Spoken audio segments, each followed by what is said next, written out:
All right, Melinda and Jacob, are you guys reality TV fans, specifically like, shows like Love Island or like those like love TV series and dating shows and things like that? Yeah, for sure. I'm a huge fan of all of the reality shows about love. They're definitely like so salacious and so great. I love 90 Day Fiancé. Those are some of my favorites. I am not. Total neophyte.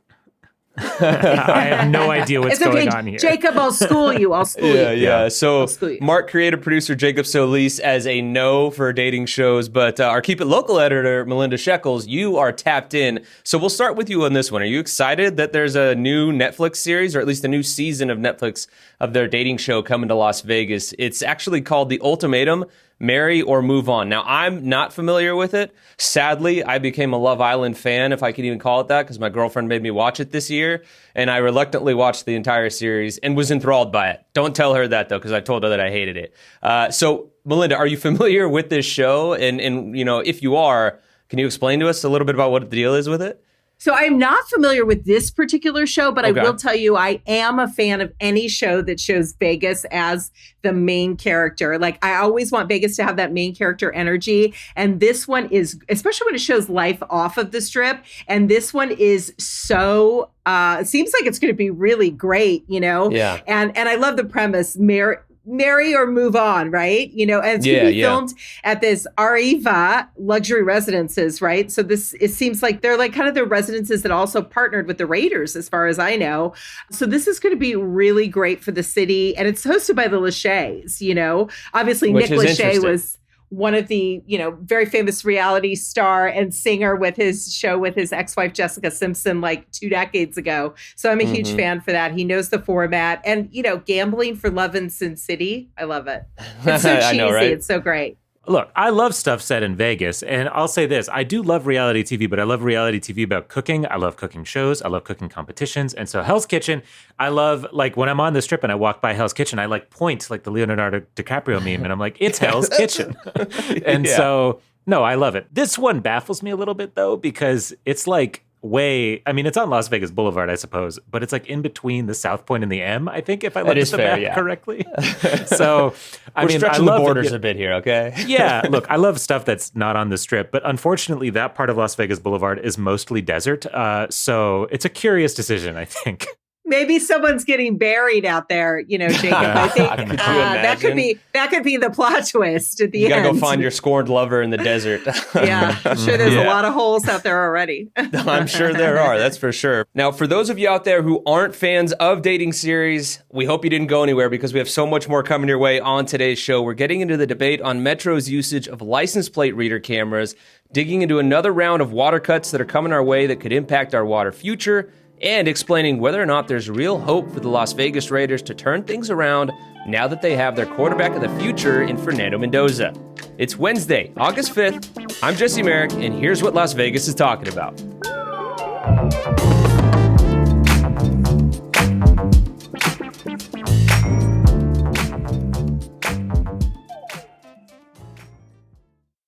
All right, Melinda, so let's dive right into it. Obviously, anytime cameras and the police are thrown in the same sentence, people lose their minds. So set the stage for us, as it seems like more license plate reader cameras are coming around the valley, or at least we're talking about them more. Yeah, this could be filed under Big Brother is watching, right? Yeah. So we've got Las Vegas in the sky. I know. Las Vegas police are really expanding their automated license plate reader surveillance. There's roughly 310 department-operated cameras with data coming in and more than 300 privately managed cameras. This system photographs vehicles, records their locations, and retains the information for 90 days. And so there's 2.4 million unique plate reads that come out of this in one month, basically. So our sheriff argues that the technology helps solve crimes and locate suspect vehicles. I don't know if we have any hard data on this. That's really my first question of it. I know they did point to like the guy that was setting the Teslas on fire at the dealership, like that the cameras helped them find him. I know that was one thing that they pointed to. Right. And then they also, they do not apparently use facial recognition yet. I mean, who knows, right? And That's on that the they're Flock not and Motorola cameras, right? I believe. correct. Yeah. Yeah, And that yeah. they're not going to be shared with ICE, which was, I think, a big concern. But, ACLU and other, consumer groups are warning that the network tracks innocent people's movements and that people should not be being monitored, protesters and whatnot, without sufficient public oversight here.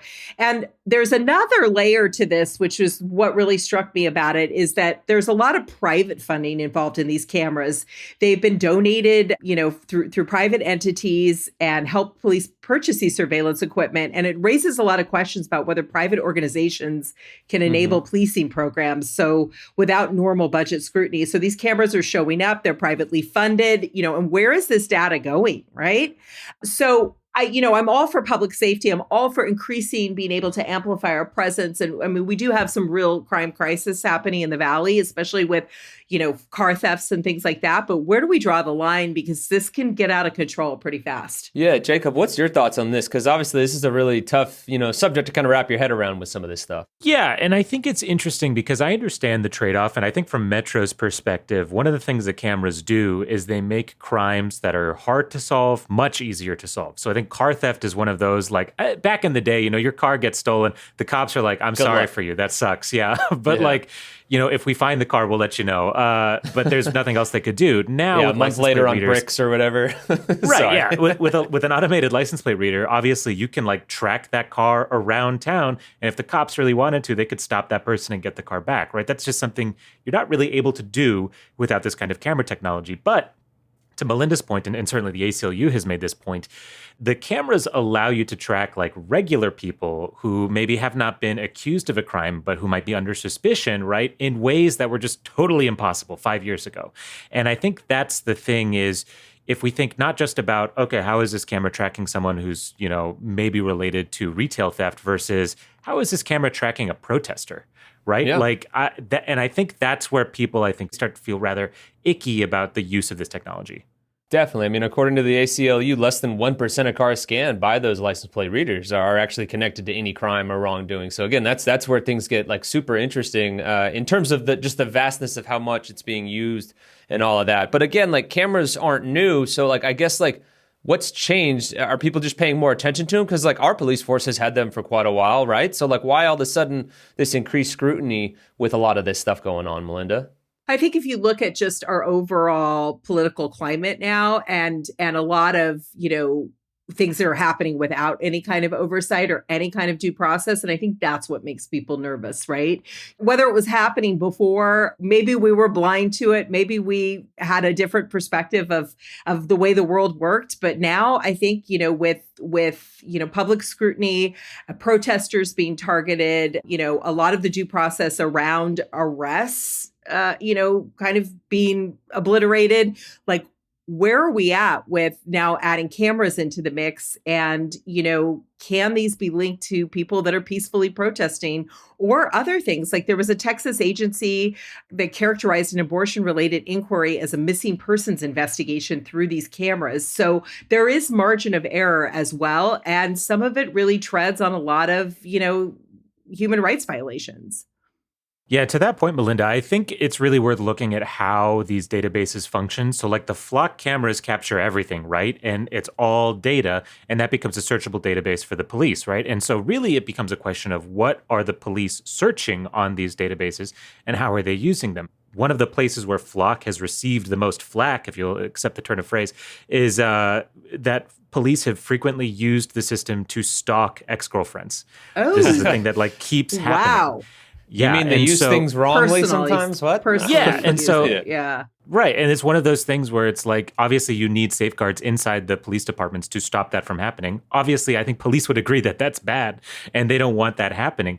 But that's easily it's one of the lower level ways that this technology can be misused. And to Melinda's point, right, you can extrapolate that out to, laws such as on abortion, right, where, state actors who want to clamp down on certain civil rights can use these cameras to do that. To your point, dealing with that whole debate of things, it's so interesting. And obviously, too, Metro, just in terms of the funding, I think the private funding is a lot of the thing that draws some people in, too, because it skirts a lot of the, attention that we've talked about with people being able to weigh in on things.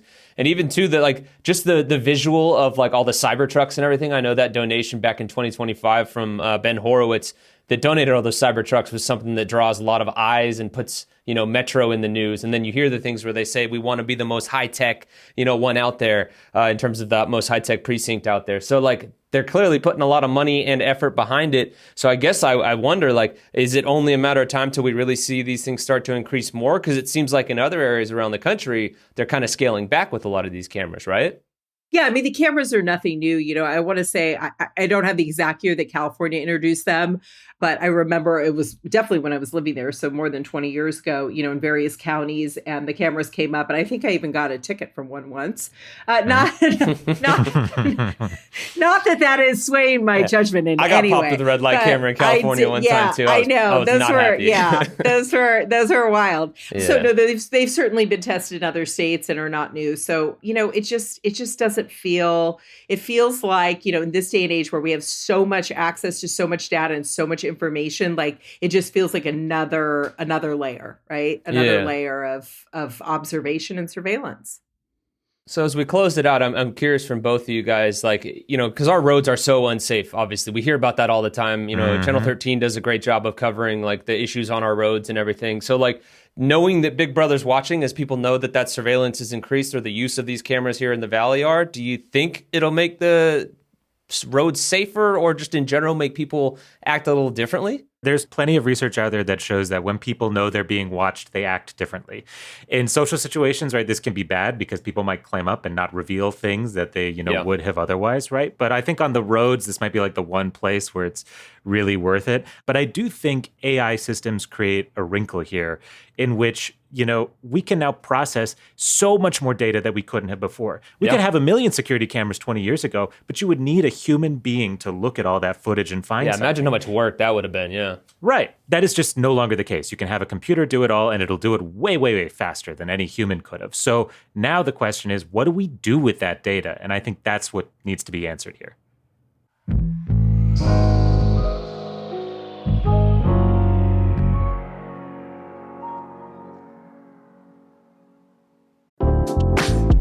Hey there, CityCast listeners. We know that many of you, just like some of us, are helping care for our parents. In fact, new findings from the Center for Retirement Research show that 17% of Americans are spending dozens of hours a month doing so. Touching Hearts at Home provides specialized trained caregivers to help. Their caregivers offer personal care like bathing, help with meals, eating, transportation, and more. Plus, Touching Hearts was just named Best In-Home Care Service by Modern Luxury Vegas magazine, so they provide care you can trust. So let Touching Hearts at Home support you so you can be more present. Visit touchingheartsathome.com/Henderson to learn more. And mention CityCast and you'll get 15% off your first month. That's touchingheartsathome.com/Henderson to learn more. Again, too, make sure you mention CityCast and you get 15% off your first month. Touching Hearts at Home is care without compromise.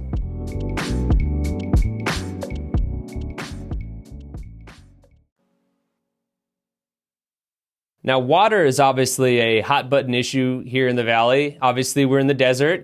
Water is a valuable resource. It's essentially liquid gold for us out here. So, Jacob, it sounds like more water cuts are coming our way, which could create a bit of a scary future for us. Can you give us the details on this latest round of cuts and what it means for us? Yeah, get ready for some outrageous news from the Federal Bureau of Reclamation. So Nevada is set to give up essentially 1/6 of its Colorado River water. That is 50,000 acre feet out of 300,000 acre feet for anyone who wants the When you put it in that numbers. perspective, that really hits it a little bit more. Because 1/6 sounds like, but when you hear 50,000 of 300,000, okay, that's a little different. It's kind of a lot of water. And so there's no need to panic immediately because Nevada already uses way less of its allocation than most other states. I think last year it was something like 200,000-ish acre feet that Nevada used, or Las Vegas used rather. And so we're sort of in the clear for now. That said, the 7 Colorado River Basin states are all fighting over how much of the water they're allowed to use. Right now, water levels, as you may know, are extremely low, lower than they've ever been. And so there's a real question over, okay, how do these states agree to use this water when the legal jurisdictions over this water usage was set over 100 years ago? Yeah. And Very frankly, outdated. yeah, California and Arizona get almost all of it. And these other states, including Nevada, but also Colorado, New Mexico, Wyoming, and Utah, are all saying, well, we all kind of want to use the water, so what's the path forward here? The issue is no one can agree. And so now the feds have finally stepped in. That's the news this week, and said, okay, we are going to cut 1.5 million acre feet from the lower basin. That's California, Arizona, Nevada. And as part of that, Nevada's losing that 50,000 aforementioned. Here, let me just butt in just to give the allocations. Like you said, we had 300,000 acre feet allocated to us. Arizona is 2.8 million acre feet per year. Mm-hmm. And then California, 4.4 million acre feet per year. Obviously, their numbers are much larger than us. So I'm so curious to see how that's kind of divided between the states. But sorry, just wanted to give that clarification there. Yeah, and this is, I think, what makes, Nevada regulators so upset is that out of all the states, Nevada has done the most work to regulate its own water usage, to work on conservation, to work on water recycling, and to limit outdoor water loss through lawns and, things like that. And even then, they're losing out because the real kicker here is, like I said, 1.5 million acre feet being cut from the lower basin. The upper basin is losing just 200,000 acre feet on a voluntary basis. They can decide to cut that if they'd like. And I think that now we've gotten to the point where no one has revealed their cards yet, but the assumption is this is going to turn into a lawsuit. And it is not going to be necessarily the feds deciding for the other states. It's going to be the courts. And who knows where that goes. Exactly. And so, Melinda, I'm asking you here on this one, because obviously we just threw a lot at you there, but, it paints an interesting picture about the future of our water resources here in Las Vegas, just Southern Nevada or Nevada as a whole, really. How does that make you feel? Like, what concerns do you have about the future of our water here in Las Vegas, knowing that this is coming? Well, we've already done a lot. I think the message of what I'm hearing is that we've already done a lot. We've done the most, and, to now have to go back to the well and look for more is frustrating because, the easiest place to see it is obviously on the Strip, but it's deceiving because a lot of, the casinos and large corporate casinos have their own water mitigation practices in place, and they're doing a great job of conservation, recycling water and things like that. And they have incredible systems to do so. I know we're asked a lot to do it as homeowners as well. We've seen a lot of our golf courses close and be turned into other things. Our irrigation cycles have been trimmed, and, landscaping and pools, obviously is largely lost through evaporation. So there's only so much you can do there. I mean, I would really I think we really need to put our minds to where else we can conserve. Yeah. My concern is that, obviously, we can complain about Arizona and California and alfalfa farms sending their crops to Saudi Arabia to raise horses or whatever. God knows whatever that's used for. And that's using a lot of water, right? You think about other water-intensive crops like almonds. Why is California growing almonds? The money, obviously. But it's like we need to think about ways to grow economies and farming economies, especially in other states that are sustainable for the Colorado River. And that includes everybody. But in Nevada, right, it feels so painful because we're so powerless. And certainly, I think we're the most at risk when it comes to the actual economy, because the tourism economy is driven by whether or not people think Las Vegas is a place worth going to. And watching Lake Mead go down, watching the bathtub ring get bigger, watching boats show up, or bodies. Yet another container filled with the bodies. Wash up. The bodies, that's the worst. Like, that's all bad for Las Vegas, right? Like, I think there needs to be the vision that Las Vegas has a future. And things can be true, right? Like the third straw, or I forget the exact name of it, right? But the extra tube at the bottom of Lake Mead that means Las Vegas is going to have water after everyone else runs dry. That's neat, okay? That, it's cool that Las Vegas has done so much and frankly is like a worldwide leader on this issue. And yet, if the optics are what the optics are, that is bad for Las Vegas. And so that's my concern, because I don't know what the fix is there. And certainly I don't know that even whatever court decision comes out of this is going to solve that problem. Yeah, no, I agree. And it is disheartening because when you think about it, like how much we're recycling water, like there's, SNWA says we claim right around 98% or reclaim and recycle, that is. There was a report from UCLA recently that said we are right around that like 82% mark is the number that they came up with in terms of of recycled water. You look around, Arizona recycles 52% of its water, a massive difference from us. But then you go to California, only 22% recycled. New Mexico, 18% recycled. And then get this, the states that are only sacrificing 200,000 acre feet by choice, Colorado, 3.6%, Wyoming, 3.4%, Utah, less than 1% of their water recycled. Like, that's just crazy. So for me, I'm more worried where it's like, hey, can we get these states to jump on board? But to bring it back home here, we talked about it. Like, we've already done so much here in the Valley, I think, in terms of recycling water and everything like that. But what else? Like, I guess it seems like a lot of people still are wasting water locally. You know, like everybody loves to point to the Bellagio. As you noted, Melinda, they've got their own well. As we like to point to like the big fish in the area or the golf courses and stuff like that. On a local level, it seems like there's still a lot of waste around here. So Melinda, like where have you seen the most waste around town that maybe could be cleaned up?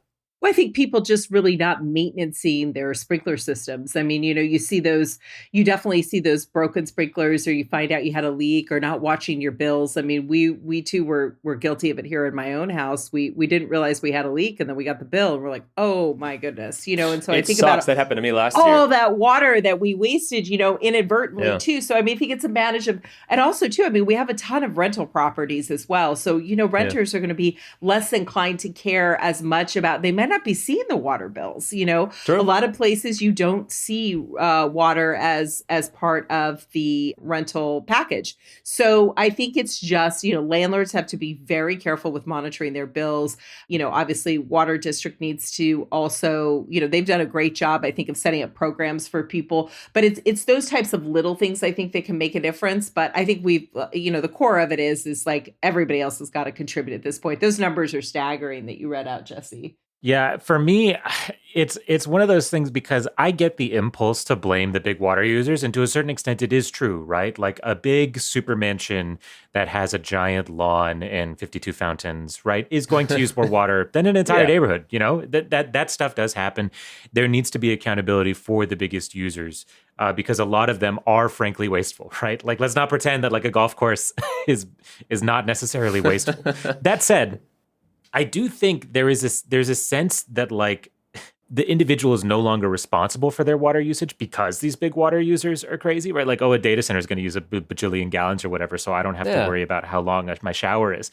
That I think is destructive, right? That at a certain point, we do need to accept we are all in this boat together. Lake Mead goes down for everybody. And so of course, there needs to be accountability for big users, but that doesn't mean there should not be accountability for every user, right? And so I think that's my concern is people, I don't know, I don't want to say people have stopped caring, but I think that there's this like low trust element to American society now where people don't trust each other. People don't trust each other to also pitch in.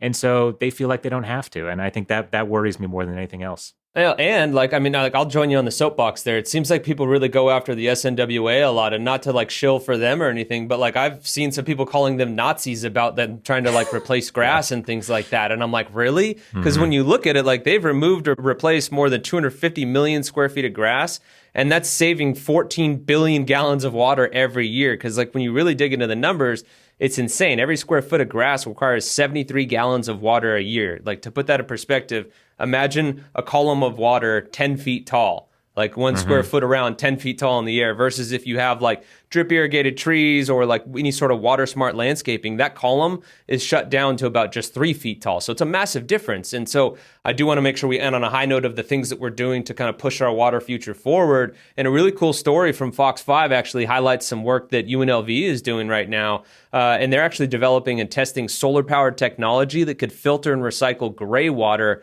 which is the soap filled water from showers and kitchen sinks, for a lot of the rural communities. Because when I've talked to the SNWA, over the last year or so, they've kind of said it's really important to get a lot of these rural communities hooked up to our water system so we can recycle their water. So technology like this would be great. They're going to be testing it out in the fall. If this works, it could be a big step forward in helping, recycle more water from our rural communities, which could make a nice little dent in the situation that we're involved in right now.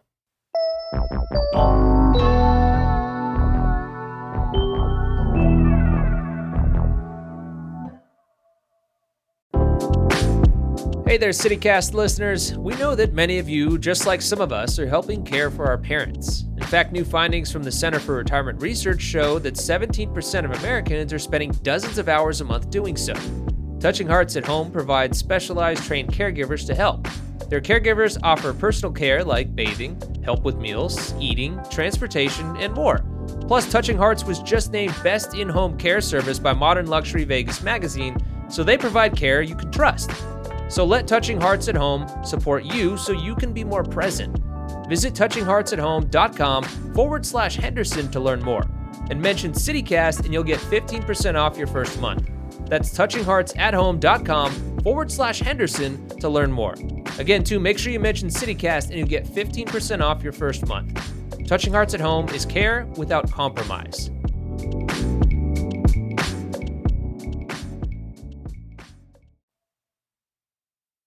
Okay, guys, let's talk about the Las Vegas Raiders. As you guys know, this is definitely my wheelhouse here. I come from the world of sports. I've covered the Raiders since 2019. I've got my own business that covers the Raiders, all those different things. So I've been around this team a lot.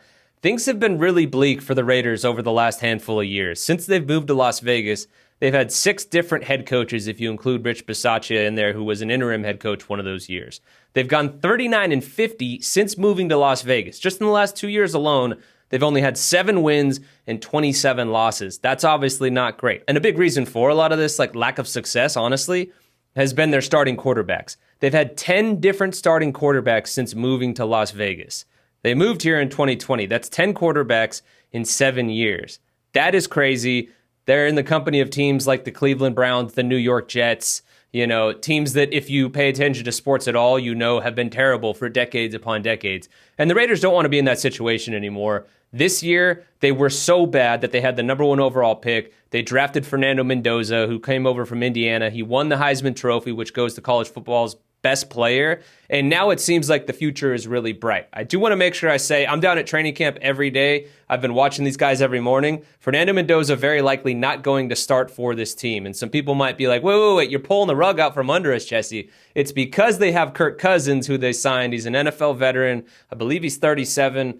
His time is short in the league, and they're not just doing that as like a, hey, ride out on the swan song. It's because this guy's more ready to play right now. They want to bring Fernando along slowly and set him up for success. But the future looks much brighter for him. Melinda, I'll bring you in on this one because I believe, correct me if I'm wrong, that you were or are a season ticket holder for the Golden Knights, if memory serves me right. Yes, I was a season ticket holder, one of the original ones, so we could get the team. You're tapped into the sports scene in that sense. You saw what the Knights did for Vegas and everything, and I know they're a different situation just because they were Vegas born, literally, in the way that they were marketed and just, again, being born for Vegas here and created as an expansion team. The Raiders moved here. It's a little different just because they're also one of the most hated fan bases by people if you're not a fan of the Raiders. And in Las Vegas, Jacob, you grew up out here where there was no team, so you already gained another team. A lot of people probably didn't have hockey teams already that were here in Las Vegas because it's not necessarily like quote-unquote America's sport, whereas the NFL is. It's been 7 seasons, and I know they've been so bad as I just detailed there. But Melinda, have you noticed them gaining some ground here with local fans? Or are just people too entrenched in the fans and the teams that they already are fans of, and it's going to take much more years for them to really gain more traction with local fans here and just to be better too, quite frankly?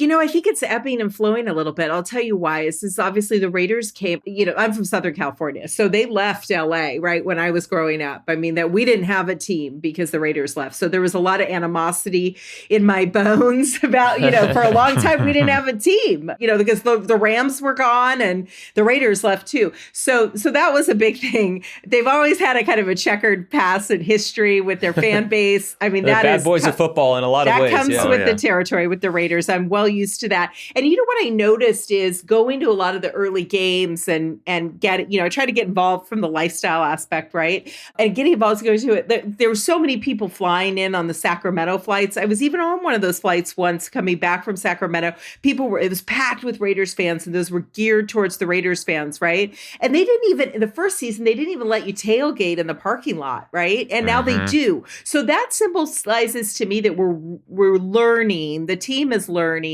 where their loyalties lie now, right? You have to build a loyal fan base.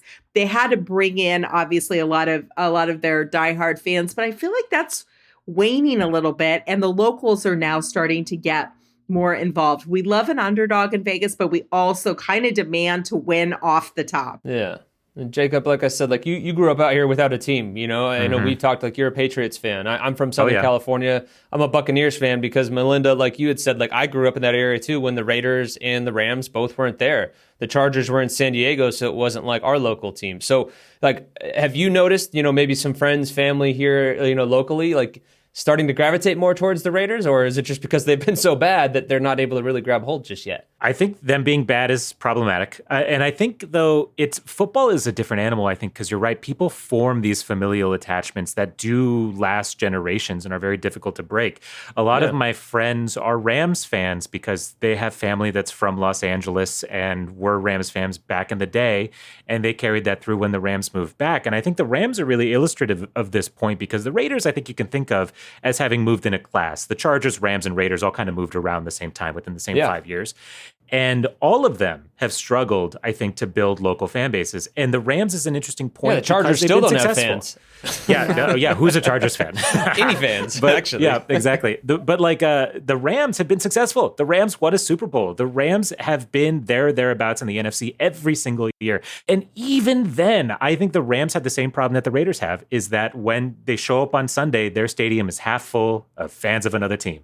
And that's tough. That's tough when you're trying to build a home fan base. So you asked, like, what does the team need to do more of? Winning is just a start. They got to do more than just win. They have to do the effort over time because I think they need a generation. They need young people, children, grow up, who can connect as Raiders fans and then pass that on to their children because that's the strongest bond you can use to create a large, durable fan base.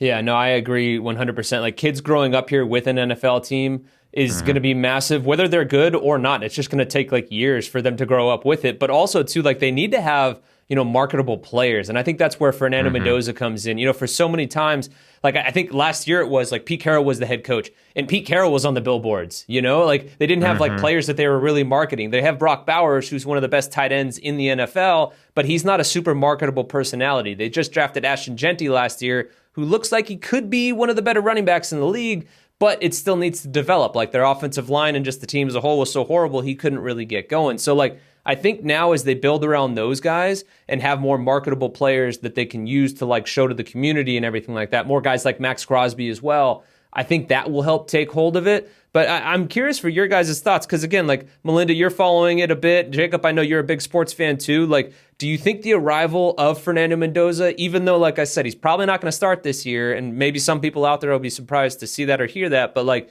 does it feel like it's created more buzz around this team just this year, given, again, like, they've been so bad as of late? Do you guys feel like there's hope for them moving forward because there's Fernando being inserted into just this team as a whole?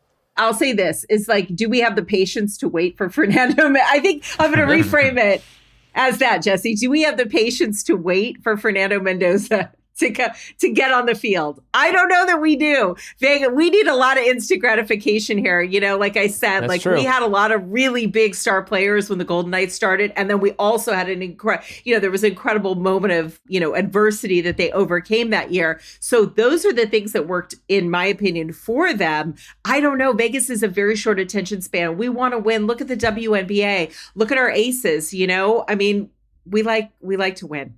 Vegas was built on losers, though. Got to throw that out there. Vegas was built on losers, but we do like the gratification of winning quick. We are a quick winning town. That's right. I kid. You guys know I love the Raiders. I want to make sure I throw that out there. But Jacob, go ahead. I'd love to hear your thoughts on this and Fernando joining the team and everything.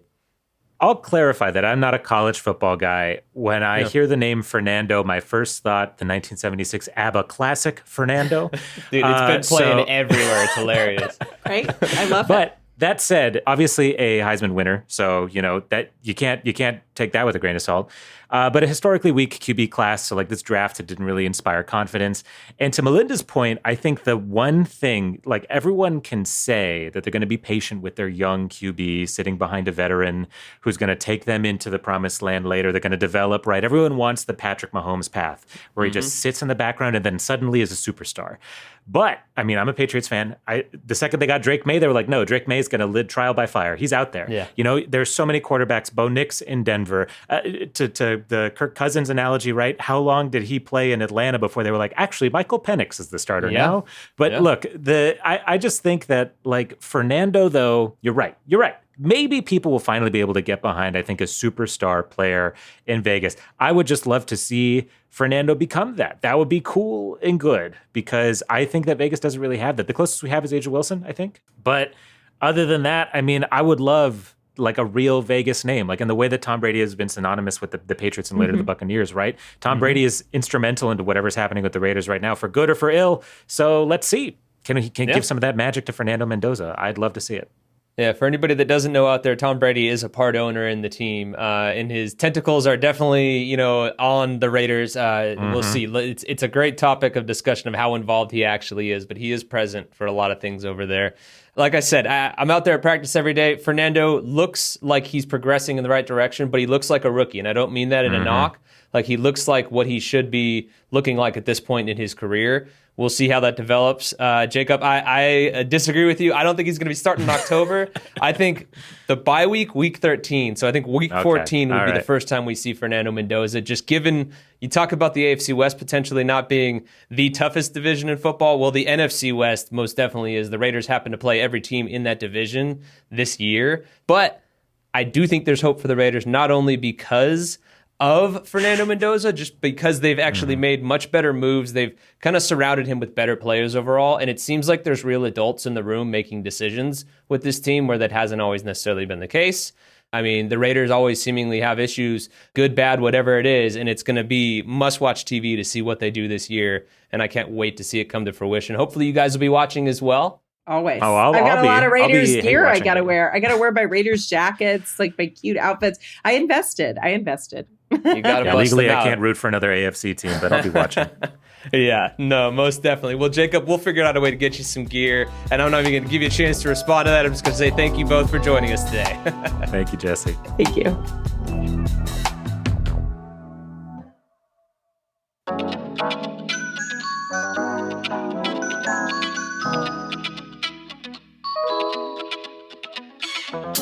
That's all for today here on CityCast Las Vegas.